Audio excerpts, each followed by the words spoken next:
मेरा सौभाग्य है कि मुझे भारत में प्रधानमंत्री देवबा जी का स्वागत करने का अवसर मिला है।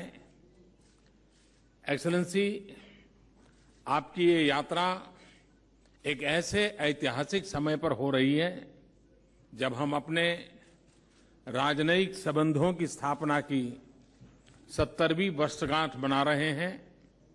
हालांकि हमारे संबंध हिमालय जितने पुराने हैं। एक्सेलेंसी, हमारे दोनों देशों की नियति एक दूसरे से जुड़ी हुई है। एक दूसरे की समृद्धि और सुख में दोनों देशों की ही महत्वपूर्ण भागीदारी रही है। हम एक दूसरे की उपलब्धियों पर गर्व करते हैं, ठीक वैसे ही जैसे एक दूसरे की पीड़ा का अनुभव भी करते हैं। एक करीबी पड़ोसी और मित्र देश की तरह भारत नेपाल में शांति, स्थायित्व और उसकी आर्थिक समृद्धि के प्रति हमेशा सजग रहता है। भारत को नेपाल के विकास और आर्थिक प्रगति के प्रयासों में साझेदारी होने का सौभाग्य प्राप्त है। एक्सेलेंसी, लोकतंत्र से आई उन्नति, शांति की स्थापना और सर्वांगीण विकास के लिए नेपाल के नागरिकों की उपलब्धियों की हम भूरी भूरी प्रशंसा करते हैं, सराहना करते हैं।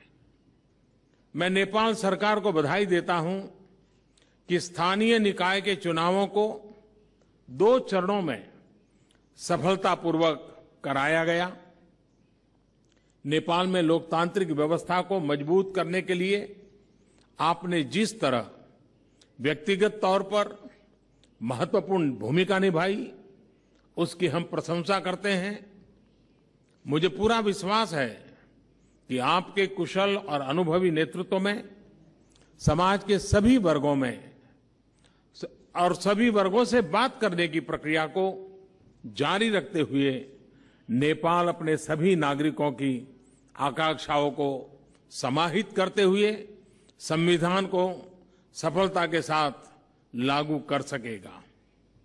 साथियों, आज प्रधानमंत्री देवबा और मैंने दोनों देशों की साझेदारी की असीम संभावनाओं पर बहुत विस्तार से और बहुत सकारात्मक बातचीत की है।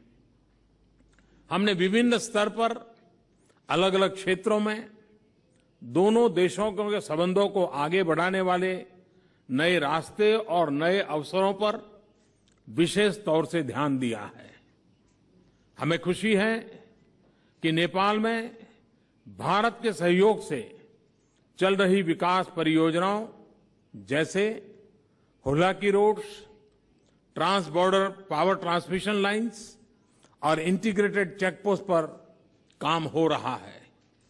आज हमने संयुक्त रूप से कटैया, कुशवाहा और रक्सौल परवानीपुर ट्रांसमिशन लाइन्स का उद्घाटन किया।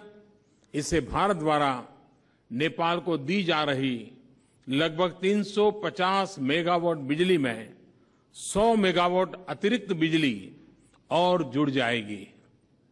हम अपनी आर्थिक साझेदारी के विभिन्न आयामों जैसे ऊर्जा, जल संसाधन, कनेक्टिविटी प्रोजेक्ट्स और भूकंप के बाद रिकंस्ट्रक्शन के कार्यों में साथ मिलकर के काम कर रहे हैं।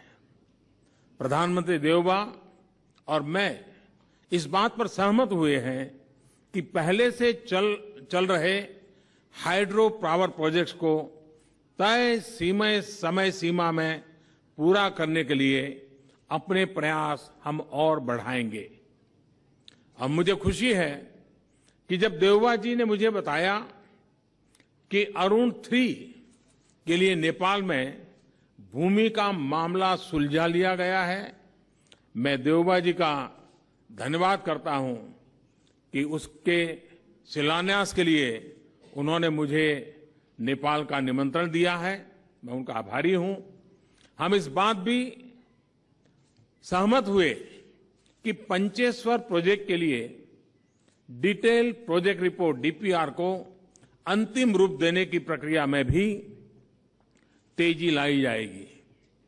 नेपाल में आई बाढ़ के संदर्भ में बात करें तो मैंने भारत की तरफ से हर संभव सहायता का प्रस्ताव फिर दोहराया है।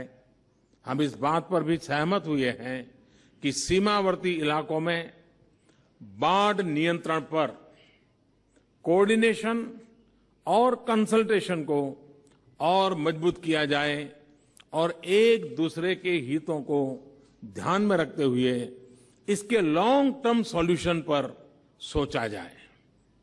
हम दोनों देशों के बीच व्यापार और निवेश बढ़ाने पर भी सहमत हुए हैं। यह न सिर्फ दोनों देशों के नागरिकों के हित में होगा बल्कि क्षेत्रीय समृद्धि के लिए भी ये बहुत ही आवश्यक है। नेपाल के लोगों को और नेपाल की सरकार की प्राथमिकताओं को ध्यान में रखते हुए नेपाल के विकास में अपनी साझेदारी बढ़ाने के लिए भारत पूरी तरह प्रतिबद्ध है।